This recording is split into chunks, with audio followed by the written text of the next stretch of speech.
ආයුබෝවන් සියලුම දෙනාට ශ්‍රීනාත් ජේම්ස් TikTok channel එකට ඕගොල්ලෝ පිළිගන්නවා සාදරයෙන් පිළිගන්නවා මම දැන් අද ඉඳන් ඕගොල්ලන්ට කියා දෙනවා විශේෂයෙන්ම ගත්තොත් අපේ රටට ආවේනික මැණික් වර්ග මැණික් කුල ඊට පස්සේ මේ මැණික් කර්මාන්තයේ සම්බන්ධ අපේ ගොඩක් පාරම්පරිකවම දැන් මම ජීවත් වෙන රත්නපුර ප්‍රදේශයේ තමයි ශ්‍රී ලංකාවේ මැණික් කර්මාන්තයේ බහුලවම ප්‍රචලිත වෙලා තියෙන ප්‍රදේශය.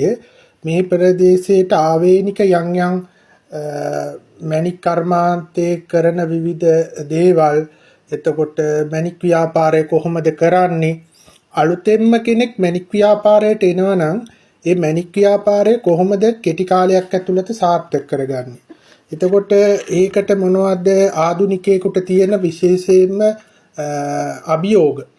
එතකොට ඒවට කොහොමද මුහුණ දෙන්නේ? එතකොට ව්‍යාජ ගල් අඳුනගන්නේ කොහොමද? විදේශීය ගල් අඳුනගන්නේ කොහොමද? දැන් ව්‍යාජ ගල් වලටත් වඩා දැන් අද රටේ විශේෂයෙන්ම විදේශීය ගල් බහුලයි. සෆාය පවා තියෙනවා පිට රටවල් වල ඒවා. එතකොට ඒවා ශ්‍රී ලංකාවේ සෆාය තරම් වටින්නේ නැහැ. විශේෂයෙන් බ්ලු සෆායම එතකොට ඒවා කොහොමද අඳුරගන්නේ? මෙන්න මේ දේවල් සම්බන්ධව කියන්නේ මේක අර ජෙමොලොජි වලට සීමා වෙන්නේ නැහැ. ජෙමොලොජි කියන්නේ විද්‍යාවනේ සයින්ස්නේ. එතකොට ඒ සයින්ස් වලට සීමා වෙන්නේ නැහැ. මෙතනින් එහාට ගිහිල්ලා ප්‍රායෝගිකව මැණික් ගලක් අඳුරගන්නේ කොහොමද? එතකොට මැණික් ගලක් නිර්මාණය වෙන්නේ කොහොමද? එතකොට මැණික් ගලක් එකම පාට නමුත් එකම වර්ගයේ මැණික් ගල් තියෙනවා.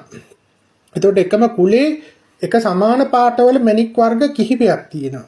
එතකොට අන්න ඒ වගේ දේවල් කොහොමද අඳුරගන්නේ? මෙන්න මේවා කාරණා එතකොට මේ මුල ඉඳන් කියලා දෙනවා.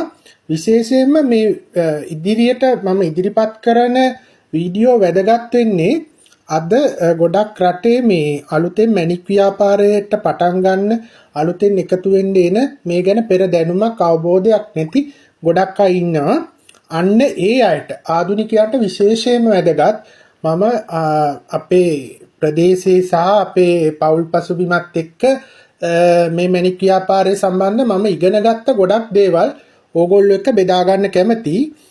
ඉතින් ඉදිරියට මාත් එක්ක සම්බන්ධ වෙන්න ශ්‍රීනාත් ජේම්ස් ආයතනයේ මම අනිවාර්යෙන් මේ ඉදිරියට ඕගොල්ලෝට මේ සම්බන්ධ ලොකු දැනුමක් සාමාන්‍ය කෝස් එකකින් උනත් ළඟා කරගන්න බැරි විදිය දැනුමක් අනිවාර්යයෙන්ම ලබා දෙනවා.